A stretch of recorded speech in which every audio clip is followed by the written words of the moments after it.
Before yesterday's game, our own Mike Wise made the case on why UVA deserved to win the title in the first place. Today, he posted this question on Twitter. Do you think UVA winning the men's national title becomes a soothing balm for Charlottesville, a city that's basically become a synonym for a polarized country the past few years? Here's what one guy says. Dave says it helps, but grief is long-lasting and systematic racism and white nationalism still exists. This guy says, absolutely. After what happened there, this only helps the healing process. And Mike joins us right now with his take. Mike? Thank you, Bruce. Appreciate it.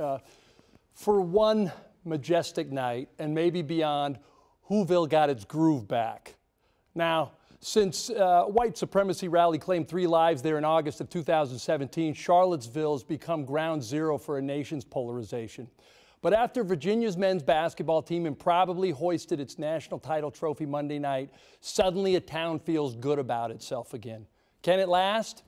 And did they do more than just win a game? Did they provide a soothing balm for Charlottesville? Did they do anything to mute the memory of the grisly 2006 story about a former cab driver who kidnapped and killed 2 Virginia college students?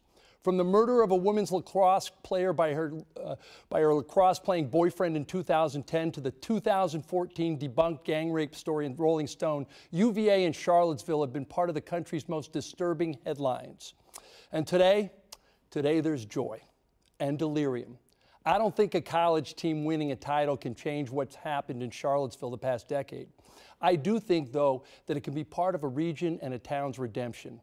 Not the kind of redemption where a team that lost to a 16th seed for the first time in tournament history rebounds to win it all the next year. No, the kind of redemption where a lifelong Charlottesville resident can look up at the television, bawl her eyes out, and exclaim, "That's our team. That's who we really are." I'm Mike Wise.